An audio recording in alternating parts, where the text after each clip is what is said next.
paparan itu mungkin ada yang kurang jelas, yang perlu dipertanyakan. Saya kasih kesempatan 3 sesi dulu, ya. Yang pertama, yang di tengah siapa? Namanya siapa? Ya, tolong panitia dikasih mic dulu. Saya Syahid Mubarok dari Peradin Kabupaten Sukoharjo, Jawa Tengah. Izin bertanya, sebelumnya terima kasih dan mengucapkan selamat atas disahkan dan dilantiknya DPP Peradin. Izin bertanya untuk Bapak terkait dengan implementasi tentang posbakum atau paralegal di desa. Tentu saja ini sudah kami wacanakan di kabupaten, di Pemda-Pemda, dan juga respon positif. Yang jadi pertanyaan, kapasitas SDM di tingkat desa-desa. Mungkin diganti mic-nya, panitia. Oh, iya. Langsung saja terkait dengan implementasi tentang paralegal. Nanti apakah kami juga diperkenankan untuk mengeluarkan semacam KTA yang memang di situ nanti juga ada sertifikat untuk pelatihan yang memang ada logo Kemenkumhamnya, biar menjadi satu kekuatan hukum di tengah-tengah masyarakat paralegal di desa. Itu saja. Sekian, terima kasih. Saya Pak Budiman Sagala, Ketua Posbakum Madin Poso Tentena. Ya, sudah kami tahu. Silakan. Yang lain belum tahu. Ya. Jadi saya umumkan semua. Artinya saya memang Ketua Posbakum Madin Poso di desa. Namanya persoalan yang saya tangani adalah di desa Betalemba, Kecamatan Poso Pesisir Selatan, Kabupaten Poso, di Provinsi Sulawesi Tengah. Jadi ada masalah tanah, kepala desa tidak bisa selesaikan. Akhirnya mereka minta saya hadir di desa. Hadir di desa, kumpul. Di situ yang masih berkeluarga sebenarnya antara yang mengambil tanah dengan yang orang yang diambil tanah. Jadi masalah tanah rebutan mereka. Saya pada saat itu saya diberikan berbicara oleh kepala desa. Saya berbicara, semua paham. Setelah saya selesaikan, saya keluarkan sedikit undang-undang pertanahan. Nah, setelah itu akhirnya ke sesi kedua, akhirnya selesai. Dibuat suatu berita acara, tanda tangan yang dirugikan, tanda tangan yang merugikan, tanda tangan kepala desa, termasuk saya tanda tangan.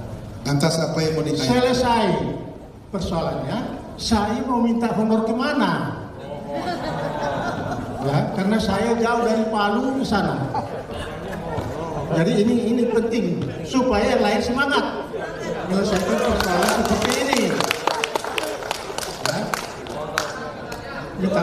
Terus kemudian saya mau bikin paralegal untuk di Mahkamah Desa di desa tersebut. Akan tetapi terbentur masalah biaya. Saya menghadap ke Kanwil Kumhampa. Bagaimana kalau bisa kita bikin di sini pendidikan paralegal?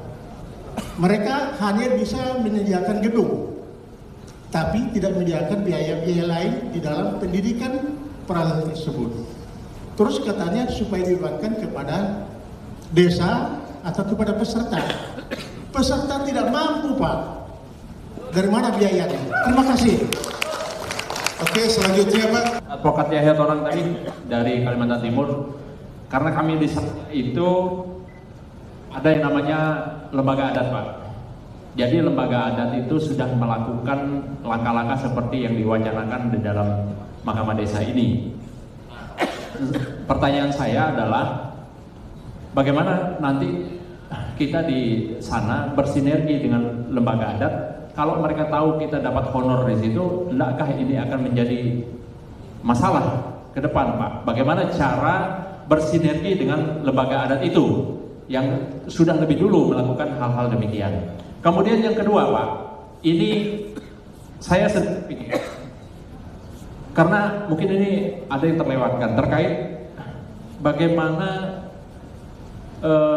ruang untuk mengurus kadang Pak, kalau seorang sudah menjadi terpidana itu susah ngurus BA8, kemudian untuk persyaratan PB. Itu kadang ambigu Pak, bingung kita nih. Nanti ke meja ini, ya maaf aja bahasanya, ada dimintain sekian. Ke sini nanti ada sekian. Ini yang belum terjawab Pak. Apakah peran advokat itu berhenti hanya sampai pada vonis ingkrah, lalu kemudian nanti ngurus si terpidana ini nanti ini bagaimana? Nah ini yang sering terjadi, saya aja bingung Pak. Kadang kita mau ngurus ke Kemenkumham kah, ke Lapas kah, kemana kah, kemudian kita seolah-olah kayak memelas ke kejaksaan supaya keluar BA8-nya. Nah ini Pak, mohon diatur dan dipikirkan. Terima kasih. Ya, okay. Baik, itu nanti yang terakhir ini saya dulu sebelum saya serahkan kepada Pak Masan. Yang bisa menjawab itu cuma Ketum Pradin. Pak Masan nggak tahu dia itu beracara itu, nggak ngerti dia itu. Tapi namun demikian mengenai PB ini memang sangat rumit sekali. Meja yang harus dilalui berlakaliku segala macam. Nanti secara personal kita komunikasi ya. Oke, itu pertama tadi yang pertama tadi itu mungkin beliau ini bisa menjawab. Dan dari Sukoharjo dan Pak Budiman silakan. Pak Masan, tadi ada 3 pertanyaan. 1 pertanyaan itu akan dihandle sama Pak Ketum. Hanya 2 saja yang akan dijawab oleh Pak Masan. Apakah bisa mengeluarkan KTA paralegal ketika yang ada di Mahkamah Desa nanti? Dari Pak Budiman, honor penyelesaian apabila kita penanganan di desa itu bagaimana? Terus paralegal yang ada di Mahkamah Desa, honornya itu bagaimana? Apakah honornya itu ditanggung oleh Kumham atau desa itu sendiri? Begitu? Salah Pak, saya tanya biaya pendidikan paralegalnya. Oke, baik. Biaya pendidikan paralegal apakah Kumham yang menanggung, apakah desa atau pribadi daripada paralegal itu? Begitu ya Pak Budiman? Ya baik. Sebelum Pak Masan jawab itu, mana bisa Pak Masan jawab itu? Aku yang jawab sekarang. Kalau regulator tanya beliau, tapi kalau mengenai teknis di lapangan, ke lapangan pun dia jarang pergi, desa pun dia ini orang kota bukan orang desa. Itu makanya tugas kita tadi kan sudah banyak memberikan kata sambutan. Dari Mendes sudah, dari Menkum sudah, Mahkamah Agung sudah. Di sini yang perlu peran serta Pak Budiman itu nanti bagaimana supaya mengeluarkan, siapa yang bilang itu? Mana Sukoharjo? Berdiri dulu Sukoharjo, Pak Samsul. Pak Samsul mana? Nah, kemarin itu Pak Samsul sudah mempertanyakan, ada nggak surat sepotong dari Menkum dan surat sepotong dari Mendes supaya penggunaan anggaran dana desa itu dimanfaatkan dalam rangka pendampingan hukum di desa itu sendiri. Itu sebenarnya itu Pak Budiman. Kalau Pak Masan ngerti dia itu, nggak tahu dia, karena kita tahu di lapangan ini kita ini yang perlu menjembatani. Kemarin juga Wamendes bilang menjadi perhatian catatan mereka. Ada informasi dari yang sempat dipaparkan Pak Masan tadi, minggu depan mereka PKS. Coba kita dihadirkan, hadir kita menyaksikan melihat. Mungkin diberikan kesempatan lagi kepada Ketum Pradin untuk berbicara, akan paparkan sedemikian rupa itu. Gitu yang sebenarnya Pak Budiman. Nah, terus kemudian yang Pak kembali kepada Yahya Aritonang di Batak, Yahya Tonang di Dayak, itu mengenai kerapatan adat di Minangkabau dan hukum adat ya, adat Dayak. Justru di situ yang lebih kental, lebih kuat penyelesaian permasalahan yang selama ini disimpangi oleh pelaku-pelaku, oknum-oknum, tokoh-tokoh adat Dayak itu sendiri. Nanti setelah ini saya akan ke Kalimantan, saya akan temuin Presiden Dayak. Tolong laksanakan ini. Kamu dengan saya nanti menemuin Presiden Dayaknya itu. Itu kebenaran anak buah Pradin juga itu. Antonius apa cok? Antonius mantan gubernur itu anggota Pradin itu. Nah, terus kemudian kalau memang dapat diselesaikan melalui yang katakan Pak Budiman tadi, dapat honor dari mana?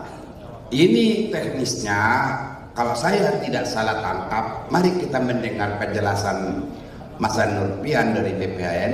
Teknis pembentukan Mahkamah Desa itu bagaimana sih? Walaupun sementara melalui beberapa kali FGD mereka bahwa Mahkamah Desa itu adalah keputusan dalam bentuk surat keputusan kepala desa maupun kelurahan, dan disitulah terurai tentang personalnya, operasionalnya dan sebagainya. Tentu dalam hal ini dimentorin ya, bukan dimentorin oleh Puspa Kumadin. Kalau saya katakan bahasa kerennya itu tata laksana. Nah, ini yang perlu barangkali bagi kita semua yang ada di sini penjelasan dari BPHN Pak Masan. Teknis pembentukan Mahkamah Desa itu struktural hukum administrasinya bagaimana? Itu yang perlu pengetahuan untuk kita. Walaupun saya sendiri tahu, tapi kan langsung kita dengar dari BPHN. Karena Pak Samsudin mana? Kebenaran nomenklatur Mahkamah Desa itu adalah dari beliau ini, anggota Peradin ini, Samsudin Manan, waktu dia jadi dirjen membuat itu dari Kadarkum zaman Orde Baru 2006 dibuat Mahkamah Desa. Ini orangnya pelakunya ada kok, tapi kalau ditanya lupa dia, maklum PDI. Nah, itu yang perlu. Saya kira mari kita simak penjelasan tentang struktural Mahkamah Desa itu ataupun Posyankum Desa, apapun sebutannya, bagaimana operasionalnya secara administratif. Nanti termasuk berapa nanti honornya Pak Budiman dan dibebankan kepada siapakah honornya Pak Budiman tadi. Itu yang penting kita mendengar. Silakan Pak.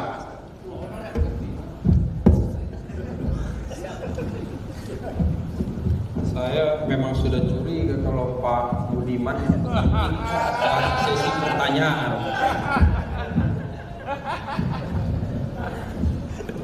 Iya. Minggu depan kalau tidak selesai pembahasan begitu ya. Kalau tidak selesai pembahasan di hari ini itu pembahasan sama juga gitu ya dengan Kemendes dan beberapa KL termasuk UMKM.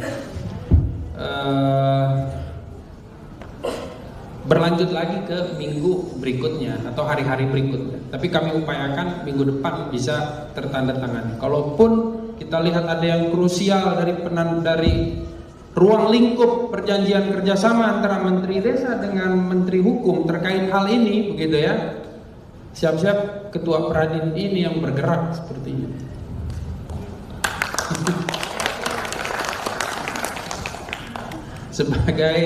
sebagai fasilitator begitu ya. Sebagai fasilitator.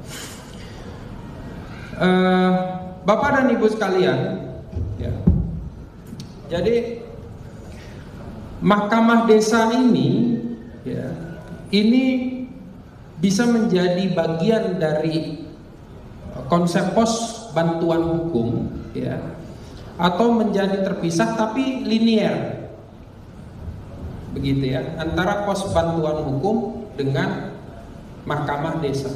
Mahkamah Desa ini, ya, kalau bicara mahkamah kan berarti ada majelis, ya. Itu teknisnya sampai ke sana. Majelisnya ini siapa? Ya. Kalau bicara pos bantuan hukum diawali oleh paralegal, gitu ya. Ketika kasusnya berlanjut harus didamaikan dulu oleh Mahkamah Desa yang terdiri dari majelis desa. Siapa majelis desa? 3 pilar di desa. Siapa saja? Kades, Babin Kamtipmas, dan Babin Sa. Siapa mereka?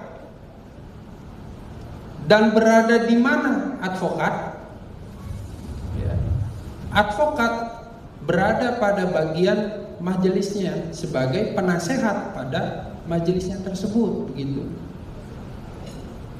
Karena kades atau lurah, Pak, sudah ruwet dengan urusan administratif dan pembangunan desa, baik ekonomi maupun fisik, dan kesejahteraan masyarakat. Untuk bidang hukum, nggak semua kades lurah itu sarjana hukum. SMA pun nggak tamat. Banyak pula yang SMP dan lain-lain. Karena bapak saya di kampung di Jawa Tengah itu kades, Pak. Saya tahu rekan-rekannya itu seperti apa. Begitu ya. Dan Babinsa, ada Babin Kamtipmas, gitu ya. Untuk level sampai yang ditanyakan oleh Bapak dari Kalimantan Timur, apa bisa menjawab? Bisa menjawab, paling hanya kulit ari-arinya aja, Pak. Kulit ari, bukan kulit ari-ari, kulit ari. Begitu. Maka dari itu ada peran advokat yang memberikan pendampingan untuk mahkamah desanya. Agar pada saat di awal, ya, itu sudah bersanding dengan advokat. Ketika nanti mau dirujuk kepada langkah berikutnya untuk litigasi, tidak jauh. Mereka menggunakan advokat ya, yang berada pada OBH yang berkontrak dengan desa atau lurah tersebut. Begitu. Kontrak itu kan sebagai dasar untuk memformilkan keterikatan antara OBH tersebut dengan desa. Untuk apa? Pasti dalam kontrak itu ada ruang lingkupnya. Ruang lingkupnya itu apa? Ruang lingkupnya adalah apa yang dibutuhkan pada mahkamah desa, termasuk apa yang diinginkan oleh Pak Budiman. Begitu. Itu dari sisi kontrak atau regulasinya, begitu ya. Regulasi baru satu, Pak. Ada hal yang lainnya lagi. Ya. Kepala desa harus mengeluarkan peraturan pembentukan pos bantuan hukum yang di dalamnya ada mahkamah desanya. Kenapa, Pak? Karena itu diatur dalam Permendagri tentang lembaga adat desa, LAD. Ya. Ada 6 lembaga adat desa, Pak. RT RW, ya. Lalu ada pos pelayanan terpadu, ada lembaga pemberdayaan masyarakat LPM, ada BPD, ya. Dan satu lagi Karang Taruna, tadi bukan bukan BPD tapi PKK. Itu semua berdasarkan SK yang dikeluarkan oleh Kades atau Lurah.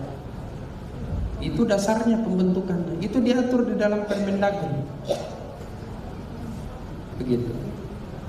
Nah, saat ini, Pak, ini hasil kami berkomunikasi dengan Kementerian Dalam Negeri pada bidang urusan bina pemerintahan desa. Hanya ada 2, Pak, keluar insentif. Ya, hanya ada keluar 2 insentif untuk LAD tersebut dari 6. Yaitu mana saja, Pak? RT RW dan pos Yandu. Lah, lalu pos Bankum dan mahkamah desa di mana? Buat insentifnya. Ya kan, jadi pertanyaan kan? RT RW itu sudah ada insentifnya. Pos Bankum, pos Yandu ada insentifnya, yang lain tidak. Lalu pos Bankum atau mahkamah desa yang menjadi bagian dari pos Bankum itu nanti bagaimana? Pos pelayanan terpadu yang kita ketahui itu, ini dicatat ya, itu bukan hanya urusan kesehatan, Pak. Ada 6 urusan pos pelayanan terpadu. Ada urusan kesehatan, pendidikan, dan seterusnya. Dan terakhir yang ke-6 adalah ketentraman, ketertiban umum, dan perlindungan masyarakat. Tratibumlin Mas. Maka dari itu, karena cantolan mata anggaran di Permendagri, jadi agak unik, Pak, untuk penganggaran di desa atau di daerah. ya, program-program itu dari Kemendes, tapi mata-mata anggarannya begitu ya, yang boleh dibayar tidak begitu ya, kode-kodenya itu adalah Kemendagri. Kemendagri ya, itu mengeluarkan ketentuan tersebut bahwa hanya ada 6 ya. Salah satunya yang terakhir adalah Tratibum Linmas. Lalu Posbankumnya ada di mana? Posbankum bukan menjadi lembaga adat desa tersendiri, tetapi kita jadikan bagian dari pos pelayanan terpadu. Untuk apa? Untuk menjalankan salah satu fungsi pos pelayanan terpadu. Bukan kesehatan. Pak Budiman mau nyuntik anak di desanya kan nggak mungkin, karena bukan, jangan dijadikan sebagai kader posyandu bidang kesehatan.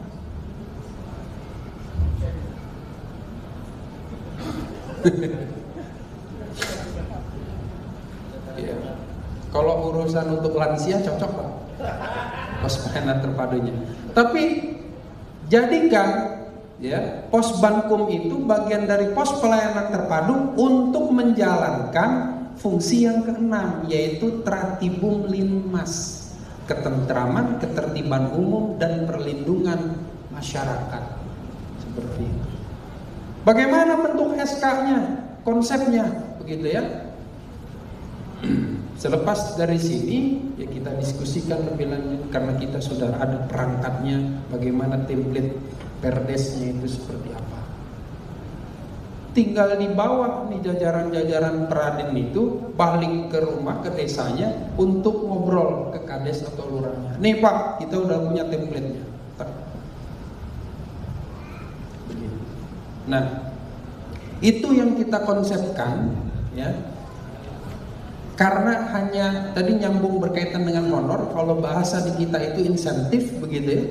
Insentif itu hanya ada 2, RT RW dan kader posyandu. Jadikan Posbankum ini bukan rival dari posyandu, tapi bagian dari pos pelayanan terpadu yang menjalankan satu fungsi dari pos pelayanan terpadu, yaitu ketentriman, ketertiban umum dan perlindungan masyarakat, Tratibum Linmas. Jadi satu konsep insentif itu terpecahkan seperti itu. Lalu yang berikutnya ya, bagaimana untuk pelatihan-pelatihannya dan kegiatan-kegiatan operasionalnya. Kalau insentif sudah, lalu kegiatan operasionalnya bagaimana sebelum ke diklat paralegal? Operasionalnya di desa atau di daerah itu ada yang namanya APBD, Pak. Itu Pak Budiman. Siap. Kalau di level desa ada yang namanya APBDes, Pak. APBDes itu bisa berasal dari 2, Pak. Dana desa atau alokasi dana desa. ADD berbeda dengan DD, Pak. Walaupun sama-sama dana desa, satu tanpa A, satu pakai A. ADD itu alokasi dana desa yang bersumber dari kabupaten kotanya untuk mengeluarkan insentif ya, dan seterusnya seperti itu ya. Lalu untuk dana desanya bersumber dari Kementerian Desa yang tiap tahun itu mengeluarkan Permendes tentang prioritas penggunaan dana desa. Salah satunya apa? Ini dan kita masukkan pos bantuan hukum. Nah, itu jelas. Itu dana desa. Jadi desa itu kalau mau menganggarkan sudah ada panduannya. Oh, Kementerian Desa sudah mengeluarkan. Seperti BPHN mengeluarkan ruang lingkup apa sih bantuan hukum yang bisa dibantu? Non litigasi ada 9 nih pakai. Litigasi ada 3, pidana, perdata, dan tun, ini pakai. Simpelnya seperti itu. Kemendes pun juga begitu. Itu yang kita dorong dengan Pak Wamendes, begitu. Ya. Jadi tadi ada strategi politik yang luar biasa ketika kehadiran Wamendes ini yang diprakarsai oleh Ketum Peradin beserta jajarannya, begitu ya. Dan pendidikan pelatihan paralegalnya itu pun juga bisa berasal dari dana desa tersebut, seperti itu. Jadi kita memiliki program antara BPHN Kemenkum dengan Peradin. Bukan hanya urusan logika, Pak. Kita perlu keseimbangan logika dan logistik, Pak. Mantap. Jadi semoga terstruktur begitu ya, Pak. Dan ini frekuensinya ke sana. Kita untuk ke sana kita harus frekuensinya samakan dulu dari awal. Dan kami insya Allah akan lakukan ya, selain PKS itu seperti zaman dulu tahun 2016-17 yang kami bersurat antara Menteri Hukum HAM dengan Menteri Dalam Negeri kala itu, dengan almarhum siapa Menteri Dalam Negeri sebelumnya? Pak Cahyo dari PDIP, Pak Cahyo. Bagaimana program bantuan hukum ini bisa dimasukkan dalam Permendagri tentang apa? Tentang Permendagri juga mengeluarkan pedoman penyusunan APBD. Itu untuk urusan anggaran di Pemprov dan di Pemkab. Makanya Posbaku Madin ini ada nggak yang berkontrak dengan Pemda? Ada kan? Banyak. Terlaporkan kan ke Pak Ketum ya?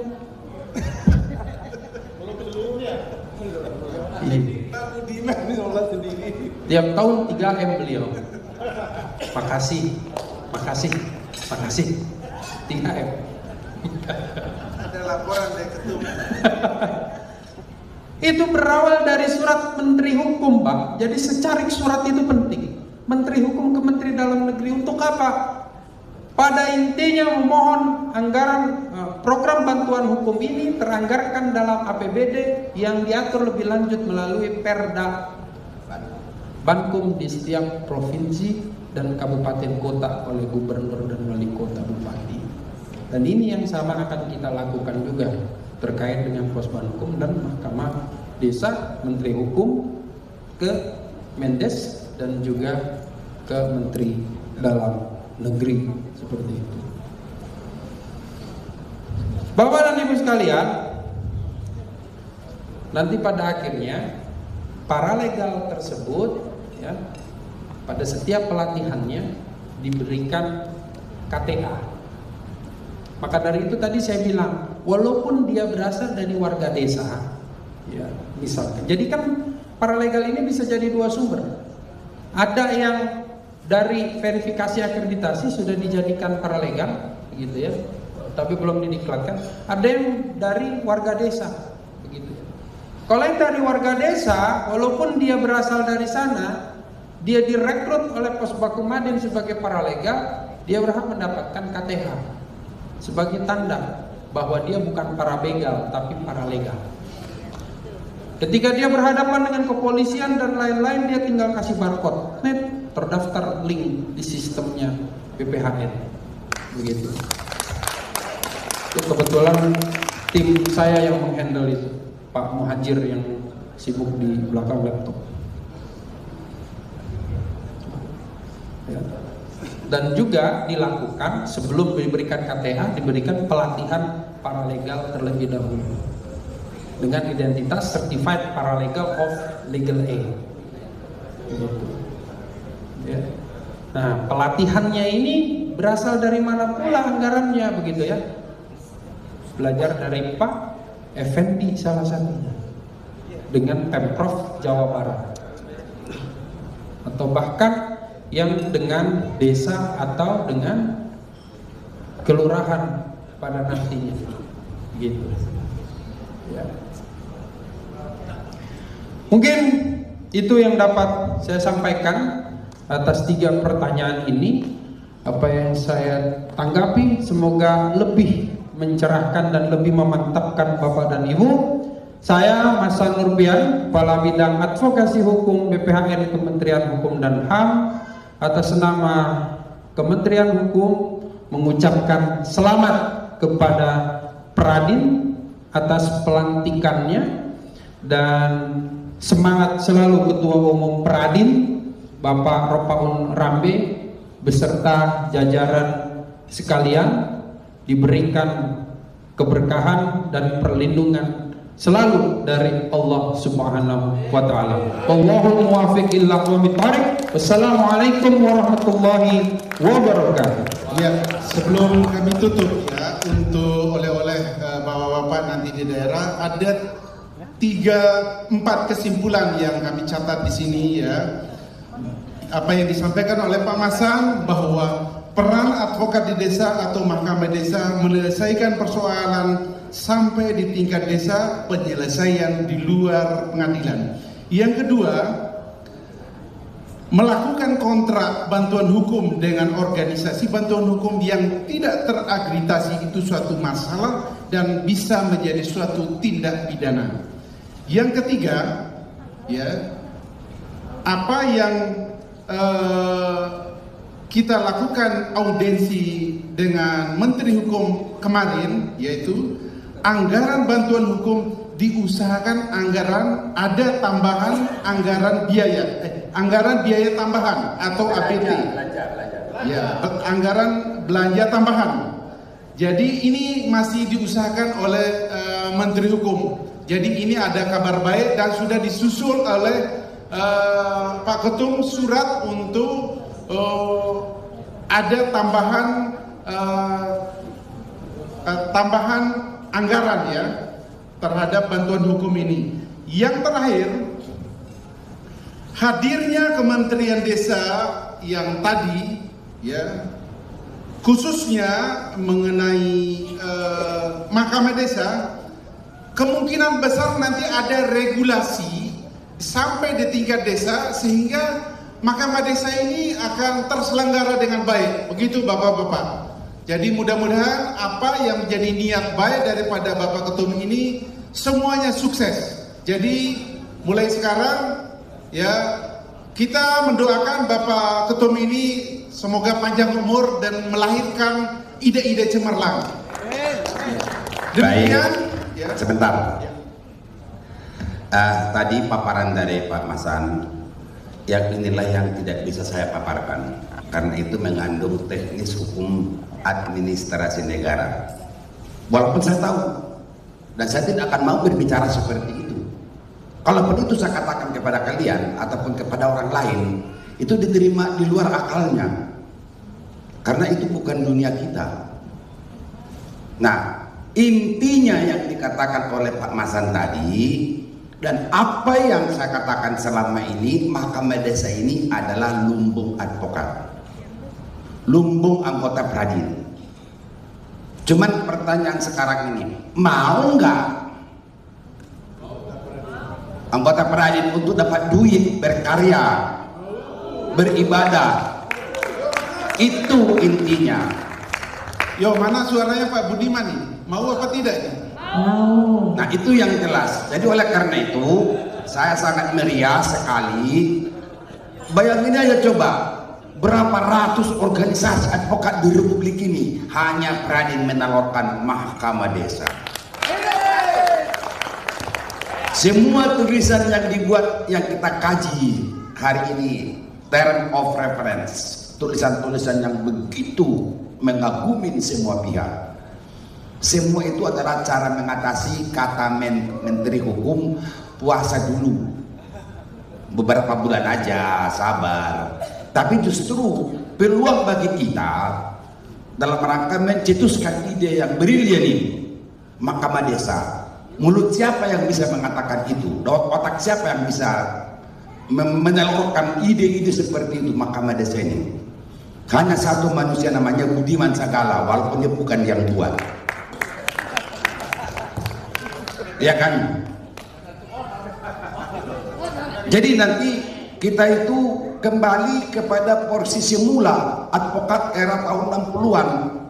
Karena Budiman belum advokat 60, kalau saya sudah.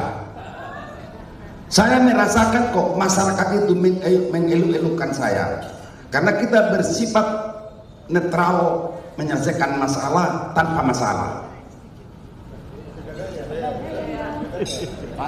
bukan pegadaian. Kemudian ini perlu saya informasikan juga, mudah-mudahan nanti Mahkamah Desa ini memperoleh kompetensi pihak. Nah, ini jagoannya Pak Rambe. Kenapa? Bukan Pak Rambe itu sok pintar, tapi dapat dipertanggungjawabkan karena dia punya buku menjadi panduan pedoman bagi seluruh hakim di Republik ini. Apa itu yang dimaksudkan dengan kompetensi pihak? Ini kita usahakan dan sudah mendapat lampu hijau dari Mahkamah Agung. Tadi masih banyak sebenarnya mau disampaikan sama beliau itu. Saya akan komunikasi dengan Mahkamah Agung.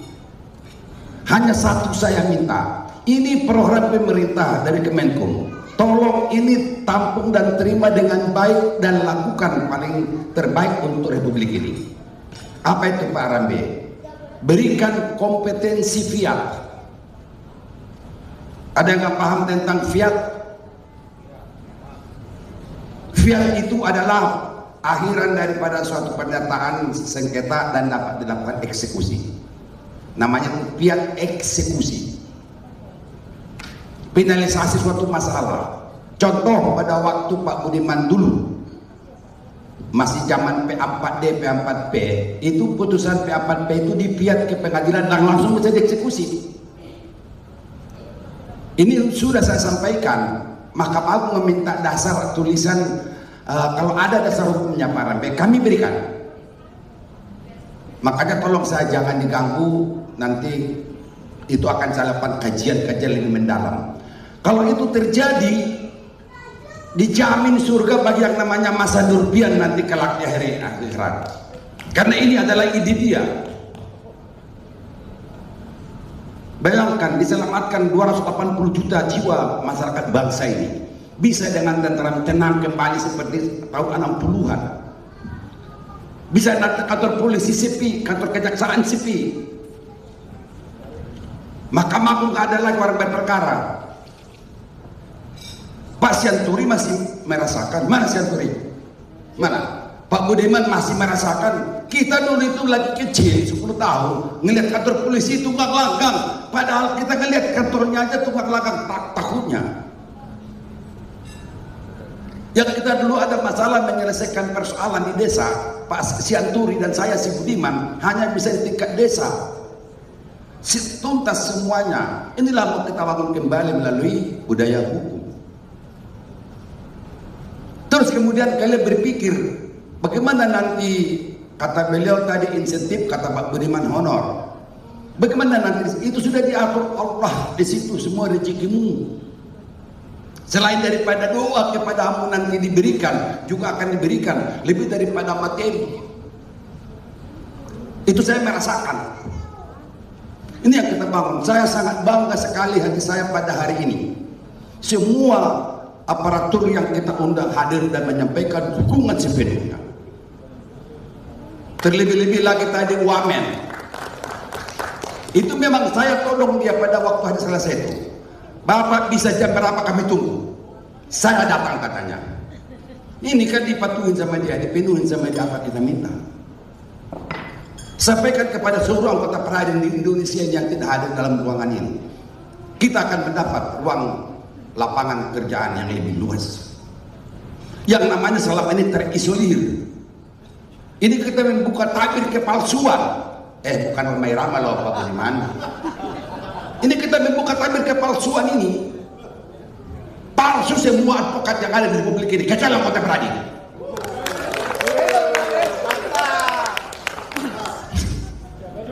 Tutupin telinga dulu. Ini orasi nih ketua peradilan. Ini yang penting. Kenapa saya katakan kepalsuan? Coba sekarang advokat mana yang berbicara tanpa duit? Hanya di peradilan diberitakan masan. Halah sudahlah Pak Rambe. Apakah saya bangga 98 cabang terakreditasi? Bangga sih bangga, tapi belum sepenuh hati dapat dirasakan. Cita-cita luhur ingin seluruh Indonesia kita kuasai. Jelas ya? Jadi apa langkah-langkah yang dibuat oleh Pradin ini, seperti saya katakan tadi, ini kepalsuan semua. Mari kita buka tabirnya, tabir kepalsuan kita buka. Ini loh advokat itu. Inilah advokat sejati, advokat pejuang. Tanpa mengenal bayar, tapi justru kita mendapat doa. Apakah Ropaun Rape paling advokat termiskin? Enggak, saya paling terkaya.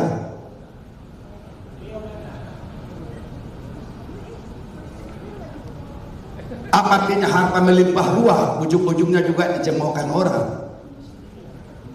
Tapi dengan kondisi kekayaan Ropaun Rape bertemu dengan Masa Nurpian, hormat jenderal, itu yang tertinggi harga. Ketemu dengan Menkumham, aku gak perlu cerita, siap hormatnya na'udzubillah bin jalik. Ketemu dengan Wamen, kalau saya jadi advokat bayaran, jadi yang tadi itu yang melakukan profesi itu, mungkin aku gak seperti ini, tidak pantang berbicara. Sepintar apapun saya, secerdas apapun, nggak diterima orang. Lain ucapan, lain perbuatan. Kembali saya katakan tadi, kalau sampai nanti kita dapatkan putusan Mahkamah Desa, na'udzubillah bin jalik, ya Allah, benar-benar kalian itu hakim di atas hakim agung. Kenapa kata advokat, itulah putusan. Tadi beliau sudah memaparkan tentang struktural nanti di Mahkamah Desa itu dalam bentuk suatu keputusan dengan seluruh regulasi. Ini orangnya ada sekarang, coba tanya dia, tor kita itu bagaimana tinggi nilainya. Dia yang bilang ke saya, tingkat dewa Pak Rambil. Taplos dulu untuk beliau dulu. Nah ini, jadi ada setelah beban utang beban lah buat Pradin untuk menyusun suatu tulisan tentang fiat itu. Kalau dapat kita fiat tentang Mahkamah Desa, jadi kita lengkap sudah. Ada Babinsa eksekutor, ada Binama siapa? Polisi apa itu namanya? Nah itu nanti eksekutor mereka di desa. Selesaikan, aman dan tentram, terlindungi seluruh masyarakat. Ini yang penting. Kalau nanti jadi mereka pakai kita diundang, saya akan suarakan, tidak minta uang sama Menkumham, sama Menkum, tidak minta uang sama Mendes, minta surat sepotong seperti yang diminta oleh Samsul. Sudah ada Samsulnya belum? Minta surat sepotong, tolong lakukan pendidikan, dirikan Mahkamah Desa demi tegaknya hukum yang berkeadilan. Selesai barang ini. Tadi beliau sudah memaparkan tentang bukannya dana itu tidak ada di sana, ada. Cuman selama ini diambil oleh oknum-oknum yang tidak bertanggung jawab. Iya Pak Mas Anda tahu ya, mata anggaran kan ada untuk pendampingan. Ada yang terima itu tuh, ini orangnya ini. Saya tanya, apakah ada mata anggaran untuk pendampingan hukum desa? Ada. Terus siapa yang terima, siapa yang ngambil? Ya sudahlah. Jadi rezeki kalian itu diambil orang. Ini walaupun 2 juta, ini kejadian Pak, sini kita Pak.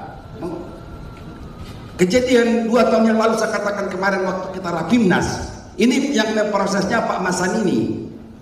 Beliau yang berproses. Nanti kita mintakan penjelasan. Sekarang saya minta sama dia, tolong dijelaskan mengenai kejadian Sukabumi. Silakan.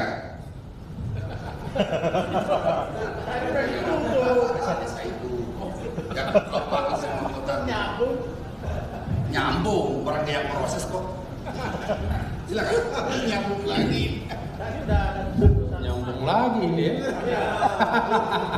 Ini kan sudah disadar hari ini. Iya.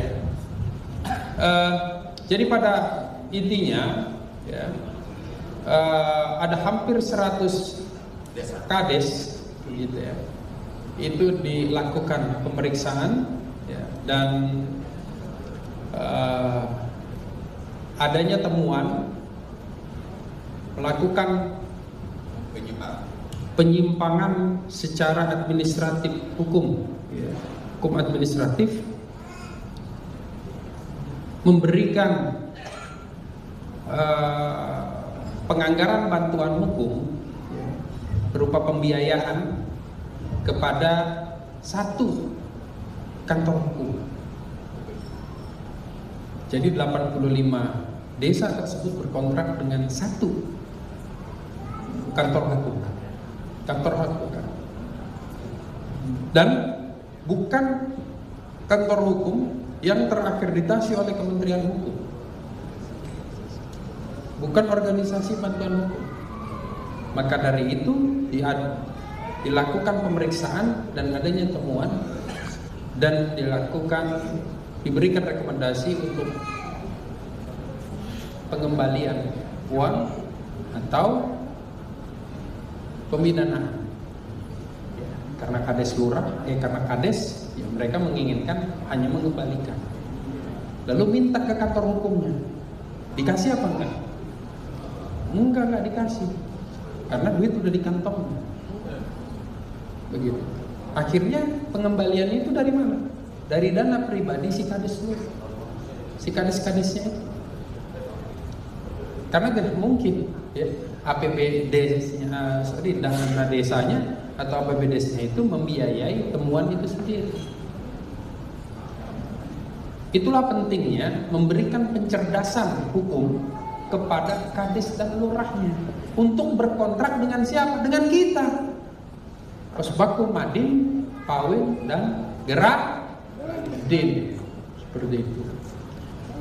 Posbaku Madin itu bahkan menguasai hampir seluruh pos-bakum di pengadilan, baik pengadilan negeri maupun pengadilan agama dan tun juga. Ya. Apakah bisa menguasai juga pos-bankum yang ada di seluruh desa dan kelurahan Indonesia juga? Bisa? Siap? Terima kasih. Assalamualaikum warahmatullahi wabarakatuh. Nah, jelaskan. Jadi rezeki kalian selama ini dimakan orang. Tuh. Jangan seperti advokat yang di luar sana itu nunut manut matuk-matuk, tapi lebih baik manut sama ketum dapat duit. Itu yang benar. Sudah ada seluruhnya. Ini yang kita tuntut, ini yang kita lakukan, ini kita laksanakan. Moga-moga Ketua Pradin diundang PKS 2 menteri itu bisa menjembatani. Kalaupun itu gagal, kita fasilitatorin di mana mereka bersua dengan staf-stafnya supaya dapat terwujud mahkamah desa masa-masa yang akan datang. Waktu telah habis. Apakah masih perlu diperpanjang? Cukup? Sudah lengkap semuanya? Baik, terima kasih. Silakan Sekjen. Ya, demikianlah apa yang dipaparkan oleh Bapak Masan dan Bapak Ketum. Demikian apa yang bisa disampaikan. Terima kasih. Wassalamualaikum warahmatullahi wabarakatuh. Kami kembalikan kepada MC. Terima kasih. Hadirin sekalian, demikianlah presentasi dari Kepala Bidang Advokasi Hukum BPHN Kementerian Hukum Republik Indonesia, Bapak Maksan Nurfian, SH, MH, CVM, Master Advokat, tentang maksimalisasi wujudkan Mahkamah Desa. Kami ucapkan terima kasih atas materinya yang sangat luar biasa. Semoga apa yang disampaikan dapat menambah cakrawala dan pengetahuan hukum bagi kita semua. Sekali lagi kami ucapkan terima kasih. Bapak, Ibu, hadirin yang kami hormati, alhamdulillah seluruh rangkaian acara Rapat Kerja Nasional Pradin Perkumpulan Advokat Indonesia tahun 2025 telah terlaksana dengan baik, lancar, dan penuh semangat kebersamaan. Saya, Advokat Epirat Santri Dewi Rambe dan Advokat Rusniawati Ayu Safitri selaku pembawa acara pada kesempatan ini mewakili segenap panitia penyelenggara mengucapkan terima kasih yang sebesar-besarnya atas kehadiran dan partisipasi Bapak Ibu sekalian. Kami juga memohon maaf apabila selama membawakan acara terdapat perkataan atau sikap yang kurang berkenan di hati Bapak semuanya. Sebelum kami akhiri, perkenankan kami menyampaikan sepenggal pantun penutup. Enak berlayar di pagi hari, angin sejuk membawa damai. Rakernas usai, tekad pun terpatri, advokat Pradin jaya sampai akhir zaman nanti. Masih ada lagi Bapak Ibu, dimohon bersabar. Tambah satu lagi pantun. Saya tidak mau kalah dengan rekan saya ya. Petik melati di Taman Sari, harumnya semerbak sepanjang masa. Mari pulang dengan hati berseri. Sukses untuk Pradin di seluruh Indonesia. Terima kasih, selamat sore. Wassalamualaikum warahmatullahi wabarakatuh. Dimohon kepada Bapak Ibu sekalian lanjut untuk coffee break.